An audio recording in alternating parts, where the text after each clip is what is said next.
Opening. Saya Metu. Saya Vilo, dan kami berdua baru saja mewawancarai mengajak ngobrol-ngobrol seru, tanya-tanya santai dengan 3 orang aktivis yang tadinya hidupnya tuh rusak gitu ya Mas Metu ya. Rusak. Dan sekarang hidupnya sudah bisa berguna bagi sesama ya. Langsung dengarkan. Iya. Halo para pemirsa sekalian, selamat pagi, siang, malam. Nah, langsung saja ini kita kedatangan tamu para aktivis gereja, aktivis gereja, seorang pasangan suami istri dan juga aktivis negara. Di sini kita kedatangan. Nah, kita mengundang mereka ini mau tanya-tanya kenapa sih kok mereka bisa jadi aktivis gereja, aktivis negara, itu awalnya dari mana dan apa sih yang memotivasi mereka itu bisa jadi seperti ini gitu. Mari kita langsung tanyakan. Yang pertama kita mulai pada aktivis gereja terlebih dahulu. Silahkan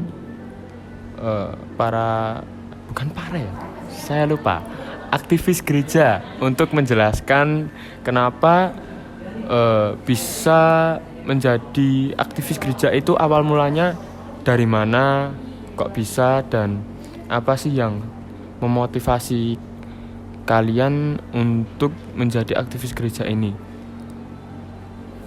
Ya, biar nggak belibet, manggil aja Masan sama Mbak Joy. Nah, jadi kita ini suami istri ya. Kalau mau langsung ke intinya, kita itu jadi aktivis gereja itu karena termotivasi dari pasangan yang ada di luar negeri, khususnya Australia sih sebenarnya. Itu mendapat ketenangan lahir batin dengan cara mengikuti jalan Yesus gitu.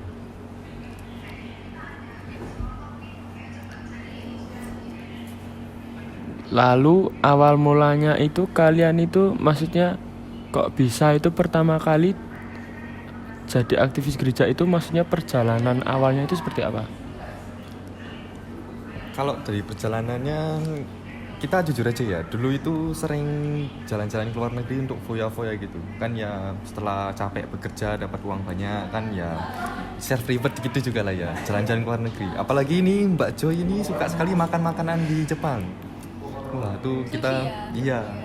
Makanan favoritnya dia dikit-dikit sushi. Lalu setelah itu kalian gimana? Ya, terus kan kita kan sering jalan-jalan terus upload di Snapgram gitu kan ya. Di medsos. Ya, di medsos gitu. Terus ternyata banyak yang nggak suka.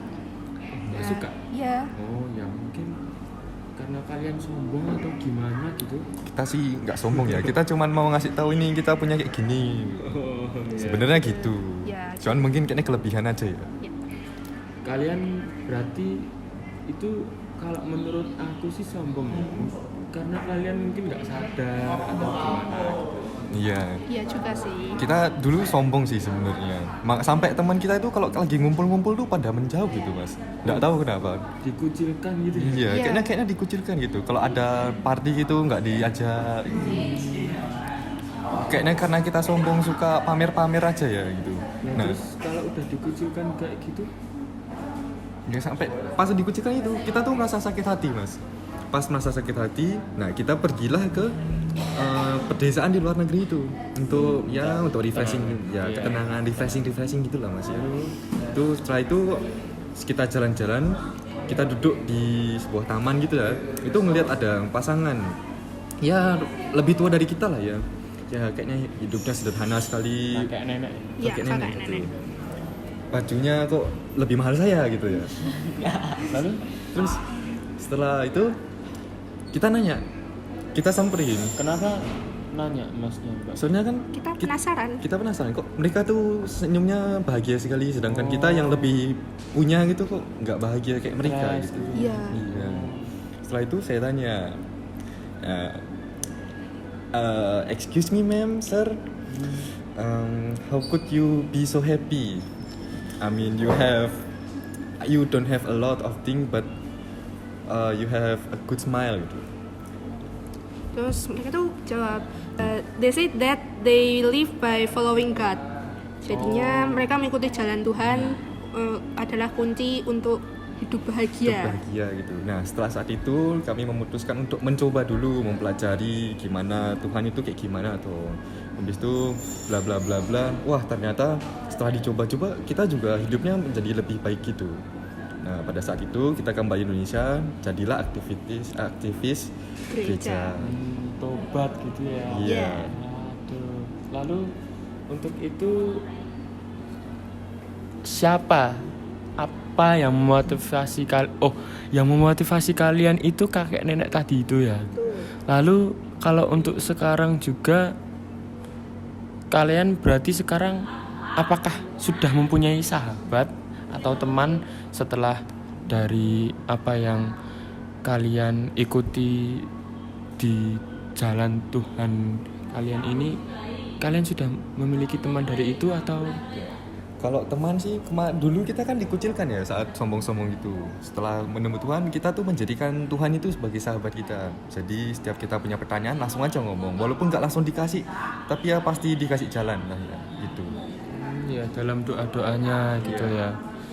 Oke, baik. Jadi bisa saya simpulkan kalau memang kalian itu mempunyai Tuhan kalian sebagai motivasi kalian gitu ya untuk ke jalan yang benar. Baik, langsung kita lanjut ke aktivis negara kita yang berwibawa ini ya. Oke, kita udah beralih. Kita mau ke aktivis negara. Oke, bisa dikenalkan namanya dengan Mas siapa? Nama saya Mas Shira, SHIRA.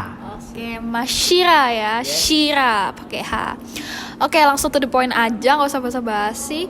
Mas Shira ini sebelum jadi aktivis negara pasti punya motivasi, pasti punya role model ya kalau punya. Nah, bisa diceritakan nggak role modelnya siapa? Terus kalau ada atau motivasinya tuh bagaimana? Oh iya. Terima kasih atas pertanyaannya. Dengan Mbak siapa? Phil. Oh, dengan Mbak Philo. Sebelumnya terima kasih karena telah mengundang saya ke sini. Nah, untuk pertanyaan tadi, untuk siapa itu role model saya? Role model saya adalah proklamator kita sekaligus presiden pertama kita, Bapak kita Soekarno. Saya sangat menyukai Bapak Soekarno karena saat saya lihat dia itu mempunyai pandangan bahwa dia harus dia harus mementingkan tujuan publik atau tujuan bersama dibandingkan tujuannya sendiri. Dia lebih mementingkan keberadaan masyarakat daripada egonya sendiri. Begitu, Mbak. Terima kasih atas pertanyaannya. Oh ya, bagus. Tapi kalau boleh saya tahu awalnya mungkin jadi aktivis negara itu saya boleh tahu? Mungkin bisa dijelaskan. Ya, terima kasih atas pertanyaannya. Jadi begini, pada saat itu saya masih SMA kelas 2. Saat itu saya sangat sadar bahwa ternyata saya sangat sekali mementingkan ego saya daripada teman-teman atau keadaan lingkungan saya, sekitar saya. Saya lebih suka apa-apa saya. Yang pertama harus saya, yang juara pertama harus saya, yang dapat pertama harus saya, yang duduk paling depan saya. Sampai-sampai teman-teman saya itu menjauhi saya. Kemudian saya mencerminkan diri sendiri. Kok saya seperti ini tuh kenapa? Apa salah saya? Kok saya diperlakukan seperti ini oleh masyarakat? Dijauhi oleh masyarakat, dikucilkan oleh masyarakat. Kemudian saya sadar, ternyata ego saya lebih tinggi dari siapapun yang ada di muka bumi ini. Saya sangat sadar betul saat itu. Kemudian saya melihat ada sebuah maaf saya ketawa. Kita bawa enjoy aja ya. Kita have fun di sini. Iya, saya tremor sekali saat ini. Jujur saja. Jadi, saat itu saya melihat Soekarno. Kemudian, saat itu saya melihat Soekarno. Saat saya melihat dia kok bisa mementingkan kemerdekaan Indonesia, revolusi Indonesia, perjuangan bangsa. Dia mengedepankan hal-hal tersebut. Dia seperti mempunyai nasionalisme sejati. Kemudian saya ingin meniru dia. Kalau dia bisa dan diterima oleh masyarakat, kenapa saya tidak? Kemudian saya mengajukan pertanyaan tersebut ke diri saya. Begitu Bapak. Sepertinya Masnya tahu banget ya tentang Soekarno itu tahu sekali ya. Iya.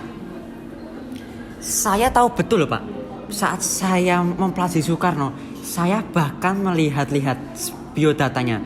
Dia lahir di Surabaya tanggal 6 Juni tahun 1901 dan meninggalnya di Jakarta ya. Untuk tanggalnya saya agak lupa, tetapi di bulan Juni tahun 1970 kalau tidak salah. Mohon maaf apabila ada kesalahan. Kemudian saat itu dia sering dipanggil oleh Bung Karno, begitu. Ya, lalu untuk itu ada nggak sih hal lain mungkin dari Soekarno yang kita bisa semua ini ya, maksudnya semua dalam podcast ini bisa teladani, dan itu Masnya apa yang tahu gitu? Iya. Terima kasih atas pertanyaannya. Jadi hal lain yang saat itu saya lihat yaitu kita contohkan saja contoh realnya dari Bapak Soekarno saja. Kita contohkan saja Bapak Soekarno saat dia melakukan pertemuan dengan para pemuda-pemuda saat menjerumuskan, contohnya saat dia membuat Pancasila dan juga Sumpah-Sumpah Pemuda. Saat itu dia sangat mencerminkan nasionalisme sejati. Dengarkan ini. Pada saat itu Soekarno benar-benar membuka dirinya atas perbedaan-perbedaan yang ada. Kita ambil saja pada saat penciptaan Pancasila. Pada saat itu sila pertama ada hal-hal yang dikaitkan dengan agama tertentu. Nah, di saat itu ada beberapa orang dari negara timur, dari bagian timur, maaf. Nah, dari bagian timur tersebut, dia tidak sependapat dengan sila tersebut. Karena hal itu dia cenderung untuk mengemukakan pendapat lain supaya bisa diterima oleh hal lain, supaya diterima oleh masyarakat yang lain.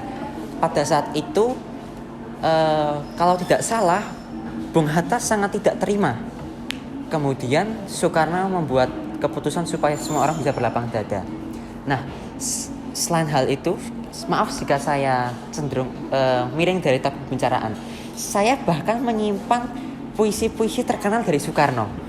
Ya, boleh saya bacakan? Boleh. Saking sukanya ya. Iya, saya saking sukanya, Mas. Cinta mati saya, Mas. Bias ya, bias. Yes. Ya, boleh saya bacakan sekarang? Iya.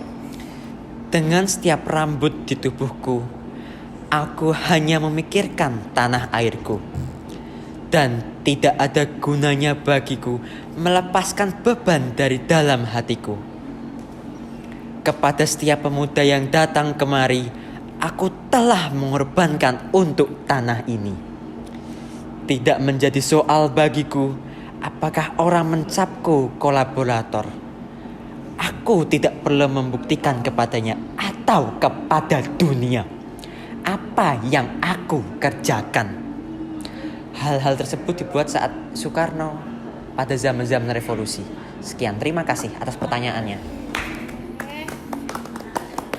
Wah, itu kayaknya tadi pas puisi nggak perlu nyari-nyari itu. Iya. Oh, itu dibuat jadi apa itu? Iya. Wallpaper ya itu ya. Saya buat wallpaper loh ini. Saya cinta matinya ini. Ya. Sangat-sangat memotivasi sekali ke 3 bintang tamu ini ya. Ya sudah, kali ini itu saja apa yang kita bahas terkait dengan motivasi dan tokoh yang memotivasi para aktivis ini, mengapa mereka bisa menjadi sekarang. Lalu kita tutup.